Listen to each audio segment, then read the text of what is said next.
Hare Ram, Ram Rama Rama, Hare Hare. Hare Hare. So we're going to continue reading from Bhagavad Gita as it is. We are on chapter 10, where Krishna is speaking about some of his opulences. Text 16.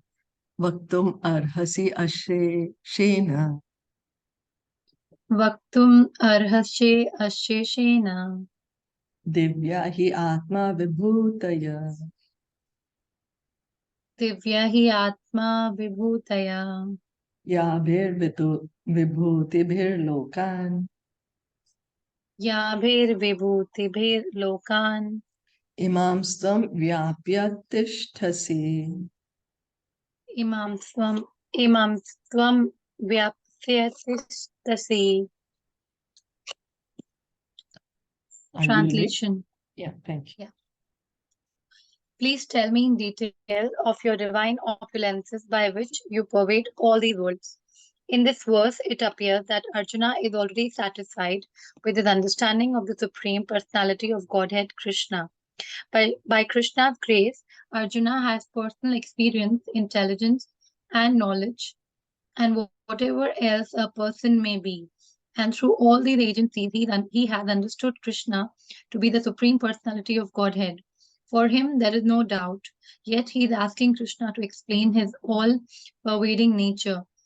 People in general and the impersonalists in particular concern themselves mainly the all-pervading nature of the Supreme. So Arjuna is asking Krishna how he exists in his all-pervading aspect through his different energies.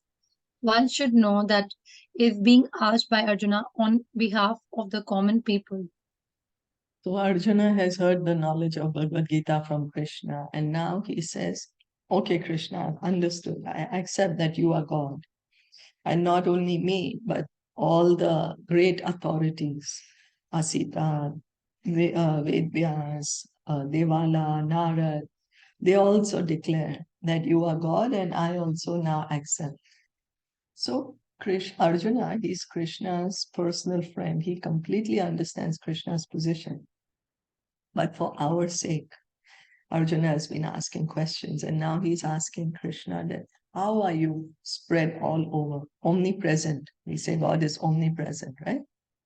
So Arjuna is asking, please describe me how you are omnipresent, how you are pervading this entire world. Katham vidyam aham yogins. Katham vidyam aham yogin. Tvam sada parichintayan. Tvam sada parichintayan. Keshu keshu cha bhaveshu. Keshu keshu cha bhaveshu. Chintyosi bhagavan maya. Chintyosi bhagavan maya. Translation. O Krishna, O Supreme Mystic, how shall I constantly think of you, and how shall I know you? In what various forms are you to be remembered, O Supreme Personality of Godhead? As it is stated in the previous chapter, the Supreme Personality of Godhead is covered by his Yoga Maya. Only surrendered souls and devotees can see him. Now, Arjuna is convinced that his friend Krishna is the Supreme Godhead, but he wants to know the general process by which the all pervading Lord can be understood by the common man. Common men, including the demons and atheists, cannot know Krishna because he is guarded by his Yoga Maya energy. Again, these questions are asked by Arjuna for their benefit. The superior devotee is concerned not only for his own understanding, but for the understanding of all mankind. So, Arjuna, out of his mercy, because he is a Vaishnava, a devotee, is opening for the common man the understanding of all the pervasiveness of the Supreme Lord. He addresses Krishna specifically as Yogin because Sri Krishna is the master of the Yoga Maya energy by which he is covered and uncovered to the common man. The common man who has no love for Krishna cannot always think of Krishna. Therefore, he has to think materially. Arjuna is considering the mode of thinking of the materialistic persons of this world. The words Keshu Keshu Cha Bhaveshu refer to material nature. The word bhava means physical things. Because materialists cannot understand Krishna spiritually, they are advised to concentrate the mind on the physical things and try to see how Krishna is manifested by physical representations. So again, Arjuna is asking this question that how we can understand Krishna, how we can remember Krishna. Because our consciousness is completely material. With our eyes, we are only seeing the material things. We are not able to see the spiritual. So how can we remember Krishna at every moment? This is what Arjuna's question is. Now, Krishna can be known only by devotion. Bhaktyamam abhijanati. Krishna says in Bhagavad Gita. You know, by scholarship, one may say, I'm going to study the scriptures and I'm going to know Krishna. But no, we have to study the scriptures under the guidance of a devotee. You know, just by scholarship, we will not be able to understand Krishna. But when we are understanding Krishna from the devotee, when we are hearing from the devotee, then we can understand Krishna. Why? Because the devotee has devotion. He can show us Krishna. Just as we want to study medicine, it's not that we just buy all the books which is there in the syllabus and study by ourselves and we can become a doctor by ourselves. No, we have to go to the medical university, study under the teachers. Then we can become a doctor. So the same thing applies in this. It's the same. Okay. Vistarenatmano yogam Vishtare natmano yogam vibhutim cha janardana vibhutim cha janardana bhuya kathaya triptirhi bhuya kathaya triptirhi shrinvato nasti me mritam. shranvato nasti me mritam. Translation: O Janardana, again, please describe in detail the mystic power of your opulences. I am never satiated in hearing about you, for the more I hear, the more I want to taste the nectar of your words. A similar statement was made to Sutta Goswami by the thesis of Naimisharanya headed by Shaunaka. That statement is Vayam tuna vitrapyama uttama shloka vikrame yach Chrinvatam rasa jnanam svadhu svadhu pade pade. One can never be satiated even though one continuously hears the transcendental pastimes of Krishna, who is glorified by excellent prayers. Those who have entered into a transcendental relationship with Krishna relish at every step the descriptions of the pastimes of the Lord. Srimad Bhagavatam. Thus, Arjuna is interested in hearing about Krishna and specifically how he remains as the all pervading Supreme Lord. Now, as far as Amritam nectar is concerned, any narration or statement concerning Krishna is just like nectar, and this nectar can be perceived by practical experience. Modern stories, fiction, and histories are different from the transcendental pastimes of the Lord, in that one will tire of hearing mundane stories, but one never tires of hearing about Krishna. It is for this reason only that the history of the whole universe is replete with references to the pastimes of the incarnations of Godhead. The Puranas are histories of bygone ages that relate the pastimes of the various incarnations of the Lord. In this way, the reading matter remains forever fresh despite repeated readings. So Arjuna, he's heard now from Krishna. You know, he's heard his opulences. Krishna says that how everything is strung as everything is strung on a thread, the pearls, like that, everything is resting on him. Krishna has spoken, you know, about himself. But Arjuna, he wants to hear more and more about Krishna. He's tasting the nectar. You know, material topics, we may hear for it. Sometime we may continue to like to hear it. But if we repeatedly hear it, After some time, it becomes distasteful. We lose interest. But hearing about Krishna, chanting the holy name, the more we do it, the more we will be attracted to do it. So this is what Arjuna is saying. The more I hear, the more I want to taste the nectar of your words. He's feeling the bliss. He's relishing hearing about Krishna.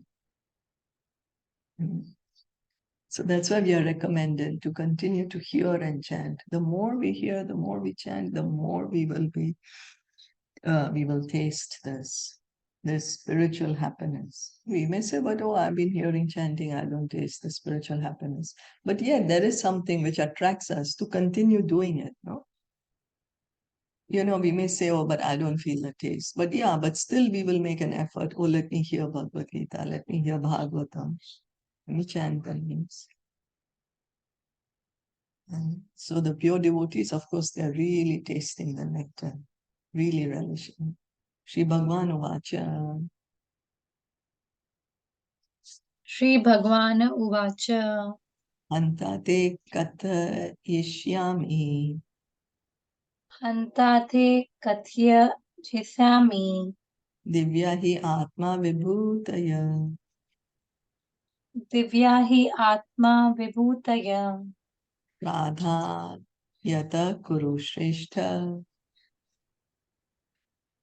Pradhana Yata Kuru Shrishta nasti anto vistarasya me. Nashti Anto Vishtrasya Me. Translation. The Supreme Personality of Godhead said, Yes, I will tell you of my splendorous manifestations, but only of those which are prominent. O Arjuna, for my opulence is limitless. It is not possible to comprehend the greatness of Krishna and his opulences. The senses of the individual soul are limited and do not permit him to understand the totality of Krishna's affairs. Still, the devotees try to understand Krishna, but not on the principle that they will be able to understand Krishna fully at any specific time or in any state of life. Rather, the very topics of Krishna are so relishable that they appear to the devotees as nectar, that the devotees enjoy them. In discussing Krishna's opulences and his diverse energies, the pure devotees take transcendental pleasure.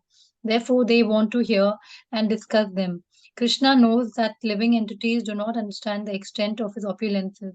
He therefore agrees to state only the principal manifestation of his different energies. The word pradhayan yata principle is very important because we can understand only a few of the principal details of the Supreme Lord, for his features are unlimited. It is not possible to understand them all. And Vibhuti, as used in this verse, refers to the opulences by which he controls the whole manifestation.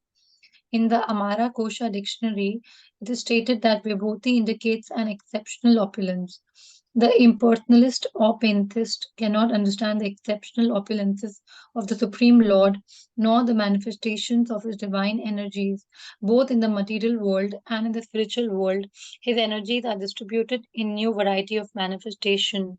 Now Krishna is describing what can be directly perceived by the common man. Thus part of his variegated energy is described in this way. So, when we love someone, we like to speak about them. We may notice, oh, because we are attached to somebody, we're always speaking about them. Oh, this one, or he or she can do like this, or he or she can do this. And, so the devotee, because he loves Krishna, he's always speaking about Krishna, and he's happy, very happy in doing that. So because the devotee loves Krishna. So of course we understand that we cannot completely understand Krishna, because after all, Krishna is unlimited, his glories are unlimited, ever expanding. We may say some glories of Krishna, but then yet Krishna is expanding, so his glories are expanding. Yeah? But we are minute. So we do not have the capacity. It is said that Ananta Shesh, since time immemorial, He's singing the glories of Krishna. Until today, he's not come to an end of it. But that does not mean that we don't glorify Krishna. We glorify him to our extent, whatever we can. We hear and chant and hear and chant and glorify him. So Krishna here also is saying that, okay, you will not be able to understand me completely because I'm unlimited, but you can understand me to your own degree, your own capacity. So that's why he's saying, I'll tell you only the prominent opulences, because Krishna's opulences are unlimited. There's never end. Saying my opulence is unlimited. So Krishna is telling us the prominent ones. Okay, now we go on to the next one. Aham Atma Gudakesha. Aham Atma Gudakesha. Sarva Bhuta Shayasthita.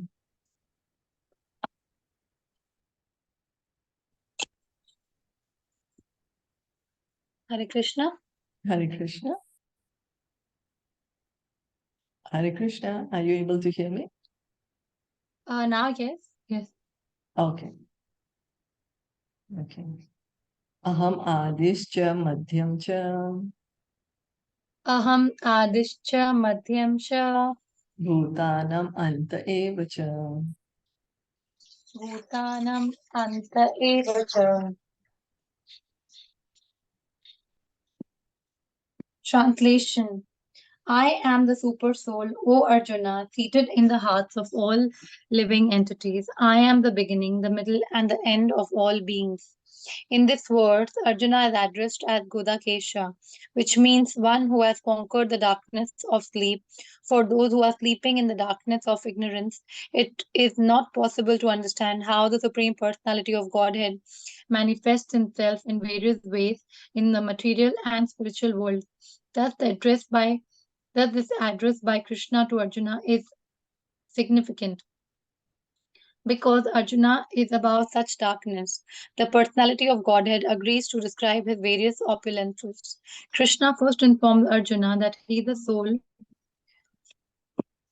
of the entire cosmic manifestation by dint of his primary expansion.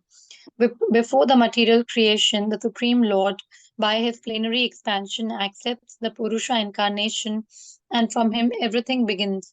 Therefore, he is the Atma, the soul of the Mahatattva, the universal elements. The total material energy is not the cause of the creation. Actually, the Mahavishnu enters into the Mahatattva, the total material energy. He is the soul.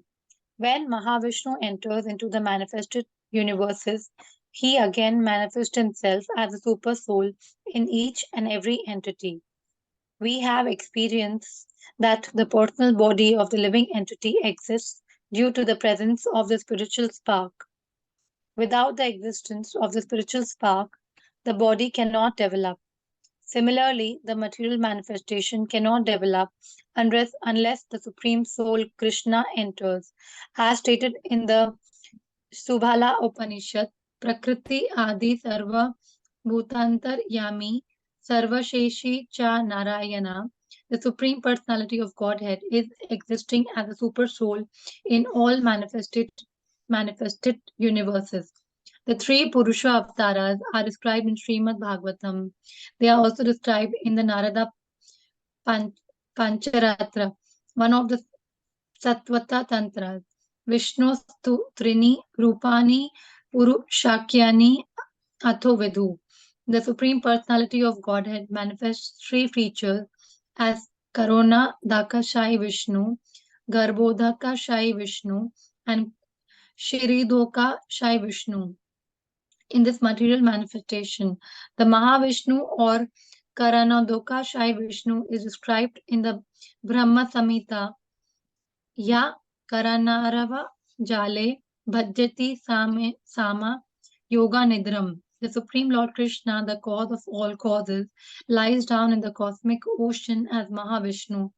Therefore, the Supreme Personality of Godhead is the beginning of this universe, the maintainer of the universal manifestations, and the end of all energy. So Krishna is, we always say, oh, Paramatma is there, Paramatma can hear us, and Atma is in everyone's heart. So who is this Paramatma? Krishna is saying, I am the Paramatma. I am the Supersoul of Arjuna, seated in the hearts of all living entities. So in our heart, there are two souls. One is the Supersoul, the Paramatma, and the other is us, the minute soul, the Jivatma. Both of us are sitting inside this body, in the region of the heart. So here, of course, Krishna is calling Arjuna Gudakesha, one who has conquered sleep. So sleep, not only physical sleeping, but also ignorance. Ignorance is also called sleeping. So Arjuna is calling Gudakesha because, Krishna is calling Arjuna Gudakesha because Arjuna, he's above ignorance. He has complete knowledge. He has perfect knowledge. He understands Krishna's position, understands his position. He's understanding his relationship with Krishna. So when we hear in Bhagavatam, specifically the first three cantos, second and third canto, it deals with the creation, how Krishna is expanding as Mahavishnu, and then Mahavishnu is lying down in this Karana ocean. And from his breathing, how millions of universes are coming from his body. He breathes out and all these universes are coming from his body. The cosmic manifestation is taking place. Then he's entering into every universe as Garbhodakshay Vishnu. From the navel of this Garbhodakshay Vishnu comes the lotus flower where Lord Brahma is created. Then again, the same Garbhodakshay Vishnu, he's entering into every atom of the universe as the Supersoul, as the Paramatma, and into the heart of every living entity. So when Mahavishnu, when he's lying down in the Karana ocean, by his glance, when he's seeing the material energy, all this creation takes place. People think that life comes from matter, that, oh, there was a big bang, there was just some matter, and then there was a big bang, and that creation happened. No, in our experience, never a collision or a big bang can have some creation. It's not that, oh, we were sleeping at night and there was some big explosion, and in the morning, this whole Canary Islands was created, beautiful, with all the roads, the organization. No, it's not that. Now, we can understand that anything that's created, there is a creator behind it. So Krishna is saying, he is the creator behind this material world. So they are called the three Purushas: Mahavishnu, Garbhodakshay Vishnu, Karanadakshay Vishnu. They are called the Purusha avatars. They are in charge of the creation, the maintenance of this material world.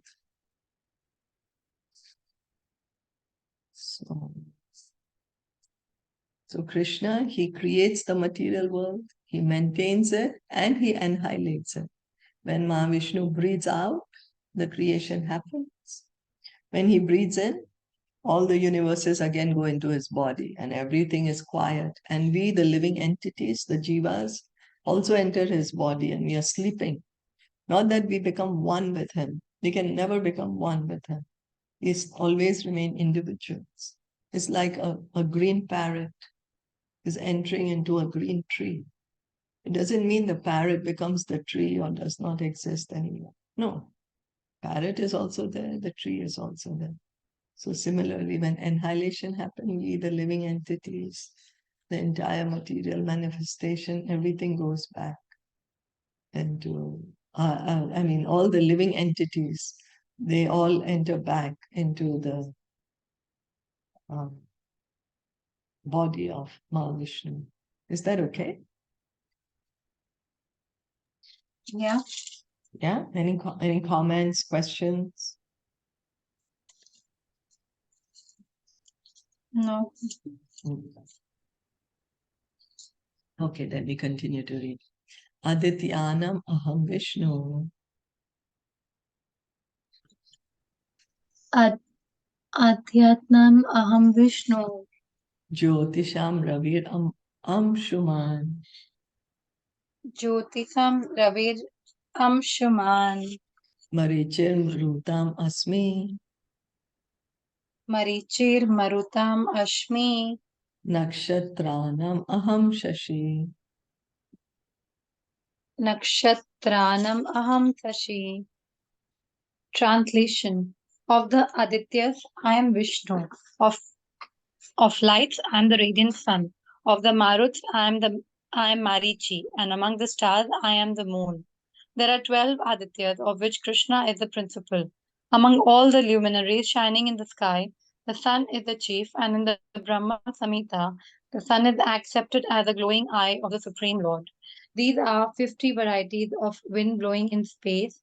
There are 50 varieties of wind blowing in space, and of these winds, the controlling deity Marishi represents Krishna. Among the stars, moon is the most prominent at night, and thus the moon represents Krishna. It appears from this verse that the moon is one of the stars.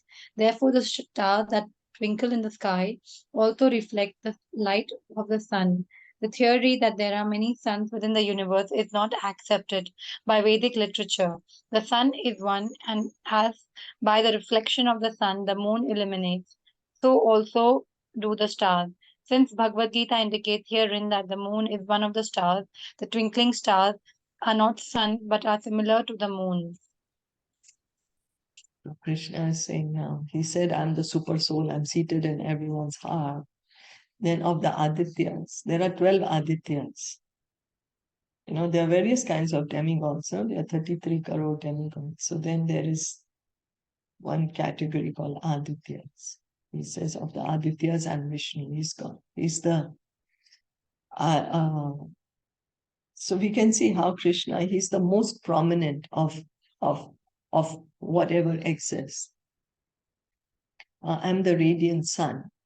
So there are so many planets, but out of which the sun is the most powerful. If there's no sun, no one in the universe will be able to exist. The sun is sustaining life in all the universes.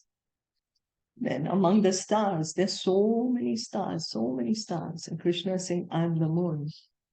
Among the Maruts is Marichi, the main one, the controlling deity of the wind. So these are, Krishna is represented by this. See, everything is Krishna's energy. Everyone is Krishna's energy. It's not that Krishna has become the sun and moon and the Adityas and Marichi and that Krishna does not exist anymore. Some people say that, oh, you take a piece of paper and then you cut it into so many pieces. And so the original paper is not there, only the pieces are there. And so then they try to say that God is like that. But we have to understand that paper is matter. It's unconscious. It's material. God is not matter. God is not unconscious. God is transcendental. He's spiritual. So we cannot compare paper to something, matter to spirit. No, you cannot compare apple to oranges. You have to compare oranges to oranges, apple to apple. So these powerful things are representing Krishna, but Krishna himself, the person Krishna, where is he? He's in Golok Vrindavan. He's having his pastimes with the Brajvasis. But he's telling us how these different representations are there so we can remember him. When we are seeing the sun, Krishna says, I'm the sun. When we are seeing the moon, I'm the moon. So where is this light of the sun coming from? The sun is bright, is giving us light, is sustaining the entire universe. Where is this light coming from of the sun? It's coming from the Brahmajyoti. Where is the Brahmajyoti coming from? Brahmajyoti is the light which is coming from Krishna's body, his personal effulgence. Krishna's body is so effulgent, there's light coming out from that. And that's the Brahmajyoti, and the Brahmajyoti, that's where the sun is getting its light from. So we can see how Krishna is the cause of all causes. Okay. Vedanam Samavedosmi. Sorry. Vedanam Sama Vedosmi. Devanam Asmi Vasavaha. Devanam Asmi Vashavaha. Indriyanam Manaschasmi. Indriyanam Manaschashmi. Bhutanam Asmi Chetana. Bhutanam Ashmi Chetana. Translation of the Vedas I am the Samaveda. Of the demigods I am Indra, the king of heaven. Of the senses I am the mind. And in living beings I am the living force consciousness. The difference between matter and spirit is that matter has no consciousness like the living entity. Therefore, this consciousness is supreme and eternal. Consciousness cannot be produced by a combination of matter. You see, like, what's the difference between the table and us? The table is also made of different combinations of earth, water, air, fire, ether. The different elements are combined in different degrees, and we get the wood, and then we are making this table. And so, what's the difference between the table and us is that we are the soul, we are conscious. Our body is material. The body that we are inside in, that is material. That is also a different combination of the elements, earth, water, air, fire, ether. But the soul is conscious. That's who we are. If we hit the table, we cut the table is not going to shout or suffer because it's not conscious, it's dead matter. But we, the soul, we are conscious. So we can feel the things. So this consciousness, life, this is the life. We cannot produce it in a laboratory. We cannot say, oh, I'll combine this materials into different combination and permutation and I'll create life. No, not that we can create life in a laboratory, a soul, a living entity. No, we can manufacture as many material things, but we cannot create a soul. Mhm. So life comes from life. The soul, we exist because Krishna exists. We cannot create another soul. Yeah. For that matter, we cannot even create the material element. We cannot create this, the material elements. That's given to us by Krishna. Only thing is what we do is we take these elements and we produce different things. Just like, if we are cooking, we'll buy some vegetables, some spices, and then we'll combine it and to create a dish, right? But the raw materials exist. We don't create that. So that is what we understand. So there are 4 Vedas. And Krishna is saying of all the Vedas, he's the Samved. Do you know which are the 4 Vedas? Anyone? Sorry, the different Vedas you said, no? Yeah. What are the Yeah, 4 the Vedas? Samved, the Yajurved, Atharvaved, and uh, something from our Yeah, Rigved. yeah, that's right. Yeah. So Krishna is saying, I'm Samved. And he's saying of the demigods, I'm Indra. Indra is the king of all the demigods. So Krishna is saying, I'm the king. And then the senses are the mind. We have these senses, eyes, ears, so many senses. But the mind is the most powerful. So Krishna is saying, I'm the mind.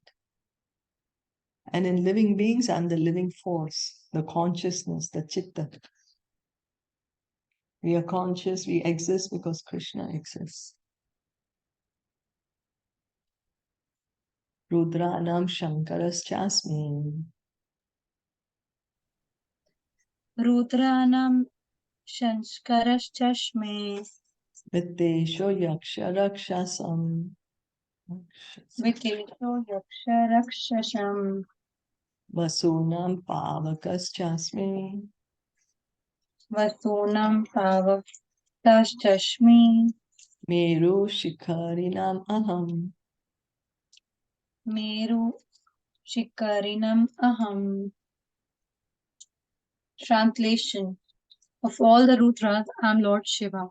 Of the Yakshas and the Rakshasas, I am the Lord of Wealth, Kuvera. Of the Vasus, I am Fire, Agni. And of mountains, I am Meru. There are 11 Rudras, of whom Shankara, Lord Shiva, is predominant. He is the incarnation of the Supreme Lord in charge of the mode of ignorance in the universe, the leader of the Yakshas and Rakshasas in Kuvera, the master treasurer of the demigods, and he is a representation of the Supreme Lord.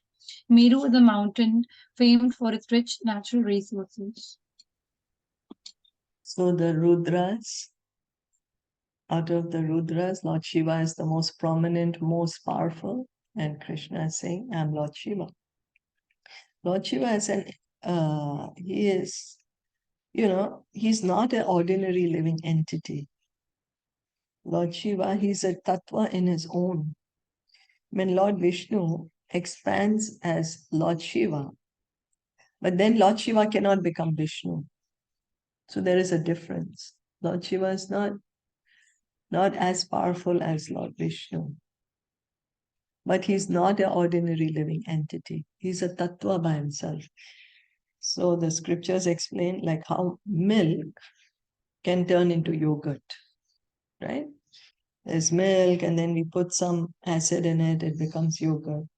But then this yogurt cannot become milk again. Once it's yogurt, it's yogurt.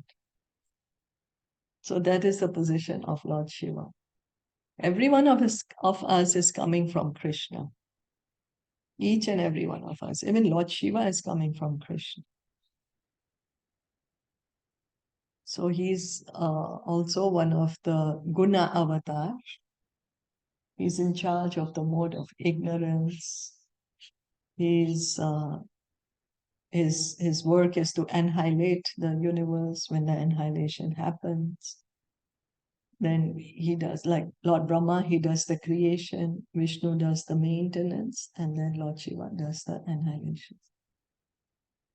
Then, of course, Krishna is saying that Kuvera also represents him.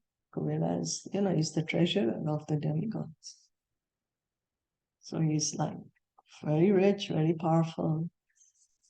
And Mount Meru, Krishna says, represents me. So we can see that how Krishna is saying all the powerful things are representing him, all of power. Purodha Sam cha mukhyam maham. Purodhasam cha mukhyam mam. Vidhi Partha Brahaspatim. Vidhi Partha Brahaspatim. Senaninam aham skanda. Senaninam aham skanda. Sarasam asmi sagara. Sarasam asmi sagara. Translation. Of priests, O Arjuna, know me to be the chief Brihaspati. Of generals, I am Kartikeya, and of bodies of water, I am the ocean. Indra is the chief demigod of the heavenly planets and is known as the king of heavens. The planet on which he reigns is called Indraloka. Brihaspati is Indra's priest, and since Indra is the chief of all kings, Brihaspati is the chief of all priests, and as Indra is the chief of all kings, similarly, Skanda of or Kartikeya, the son of Parvati and Lord Shiva, is the chief of all military commanders, and of all bodies of water, the ocean is the greatest. These representations of Krishna only give hints of his greatness. So nobody can say the light of the sun and moon is coming from me except Krishna. Only Krishna can say. Why? Because it's a fact.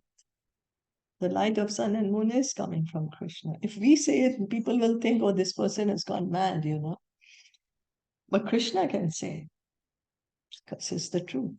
Krishna is saying, Lord Indra represents me because he's the king of heaven. Kuvera, he's the treasurer of heaven. So it represents me, Krishna says.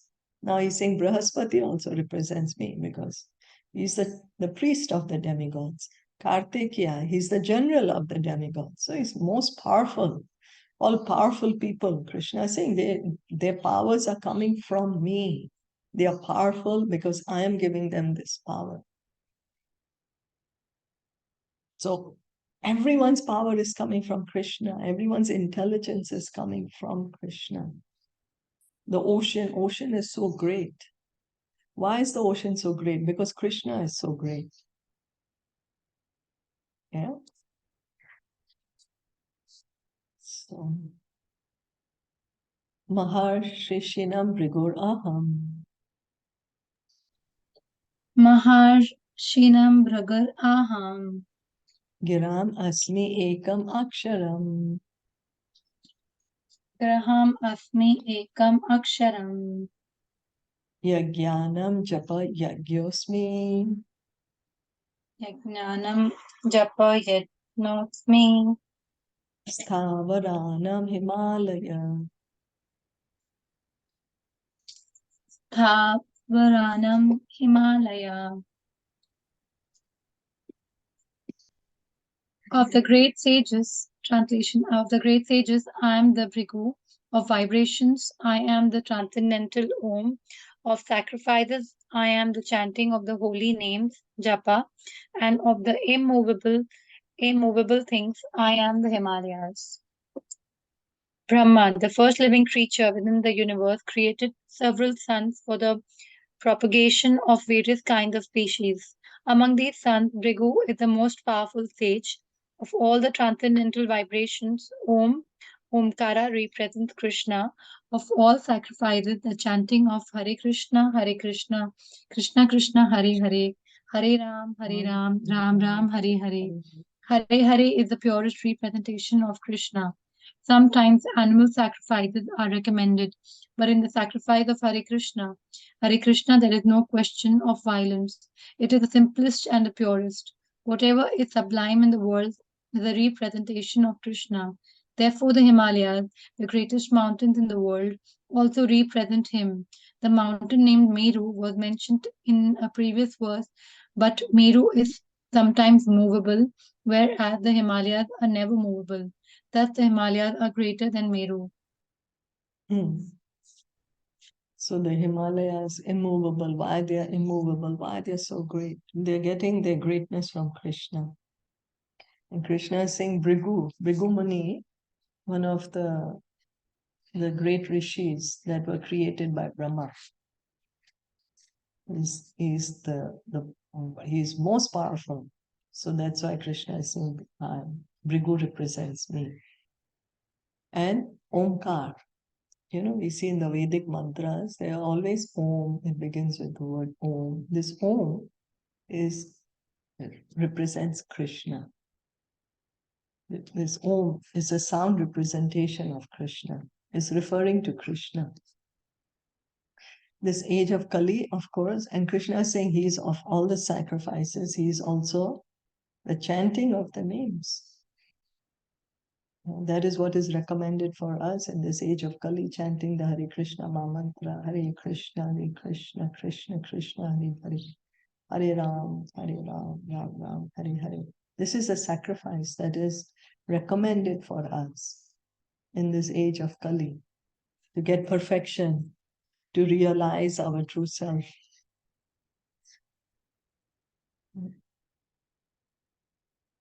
So, Ashvata Sarva Vrikshanam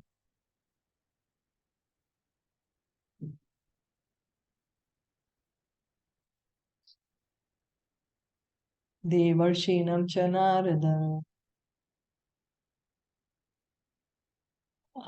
We can't hear you. Huh? I'm not sure if you're not available or you're muted. Anyway, Gandharvanam Chitra Ratha Siddhanam Kapilo Muni. Okay. So will you be able to read, Neetu?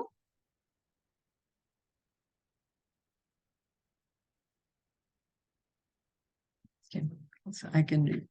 Of all trees, I am the banyan tree, and of the sages among the demigods, I am Narad. Of the Gandharvas, I am Chitraratha, and among perfected beings, I am the sage Kapila. The banyan tree, Ashwatha, is one of the highest and most beautiful trees, and people in India often worship it as one of their daily morning rituals. The banyan tree, Ashwatha, is a holy tree. Now I don't know if people worship, maybe in some pious people. Amongst the demigods, they also worship Narad, who is considered the greatest devotee in the universe. Thus, he is the representation of Krishna as a devotee. So Narad Muni, he's a pure devotee of Krishna. You know, he's the spiritual master of Prahlad, of Dhruv Maharaj, of so many great personalities, so many pure devotees. Narad Muni is their spiritual master, and he represents Krishna as a devotee. The Gandharva planet is filled with entities who sing beautifully, and among them, the best singer is Chitraratha. So Gandharvas, they are known for their singing. They are very melodious singers. They have their own planet, and the best singer among them is Chitraratha. And Krishna is saying, he represents me. Krishna is giving this ability to sing so well to Chitraratha. Amongst the perfect living entities, Kapila, the son of Devahuti, is a representative of Krishna. So Lord Kapila, he is an incarnation of Krishna. His teachings are there in the third canto of Srimad Bhagavatam. He is an incarnation. He is considered an incarnation of Krishna, and his philosophy is mentioned in the Srimad Bhagavatam. Later on, another Kapila became famous, but his philosophy was atheistic. Thus, there is a gulf of difference between them. So it seems there is another atheistic Kapila, but Krishna is never going to speak atheistic philosophy. Krishna in his incarnation always speak about pure devotional service, always speak about spiritual matters. So the atheistic Kapila is different than the incarnation of Krishna, who's mentioned in Srimad Bhagavatam. Okay, reading on. Ucheshravasam Ashwanam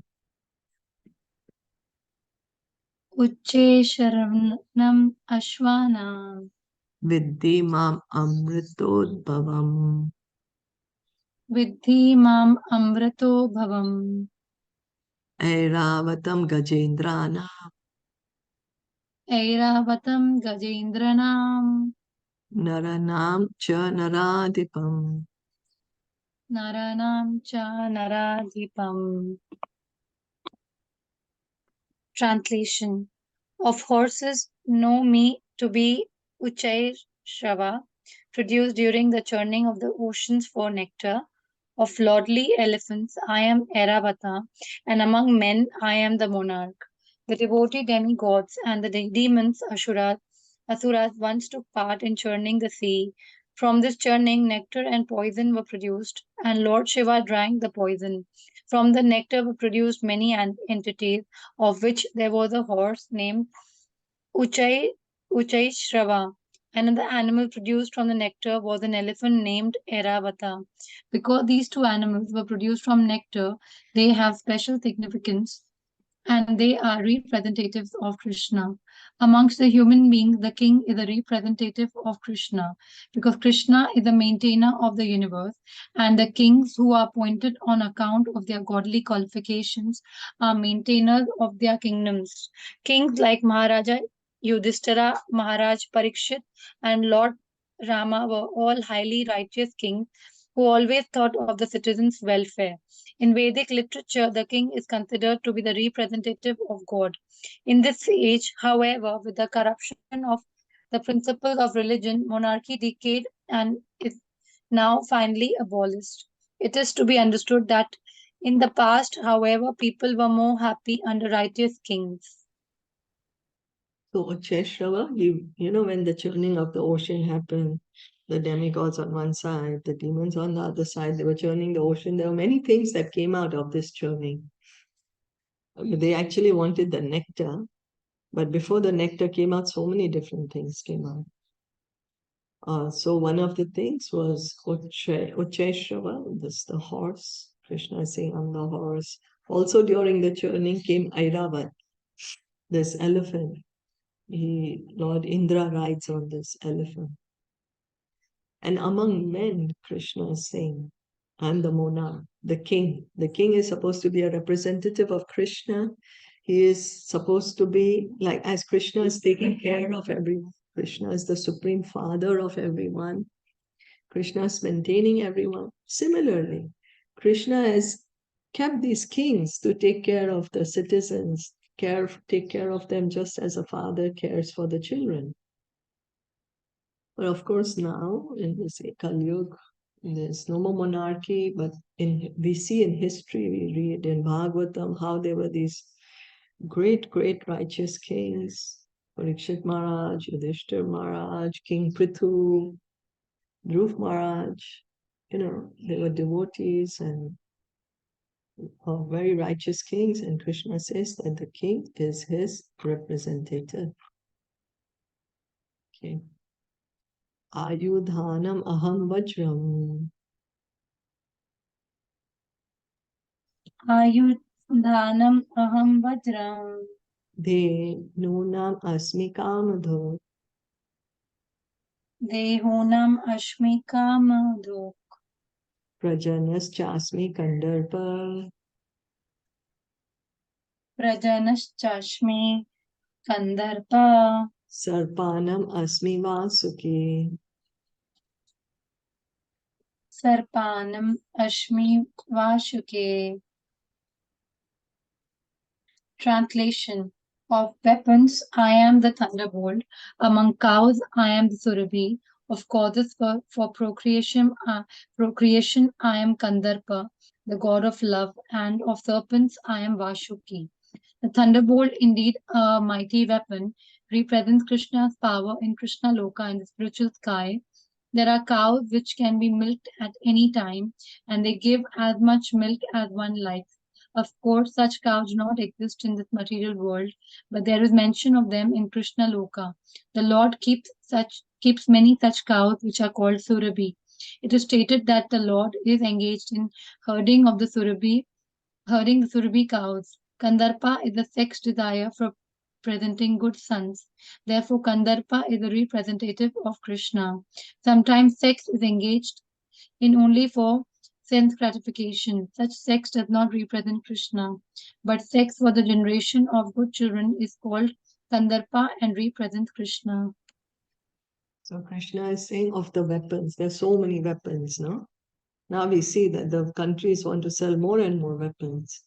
But of which represents Krishna is the thunderbolt. The thunderbolt is carried.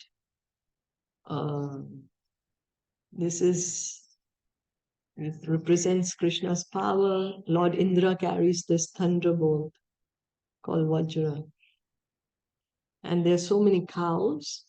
Cows are very loved by Krishna. And Krishna says of all the cows, he's Surabhi. The Surabhi cows, they can give us as much milk as one wants. They exist in the spiritual world. Krishna has these in Golok Vrindavan. There are all these Surabhi cows are there.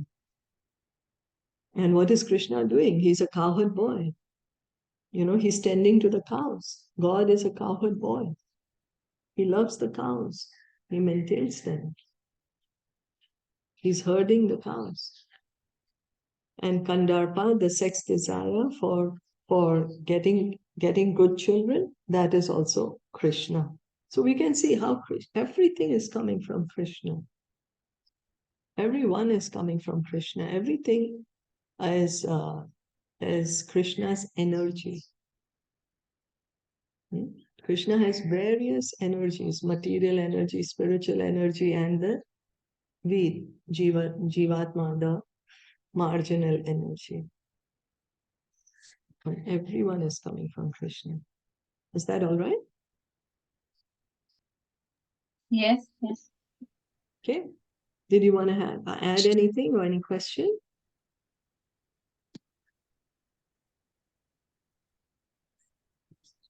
No, then let's stop here for today. Thank you so much for listening and joining in. Srila Prabhupada ki jai, Gaur Bhaktivinoda ki jai.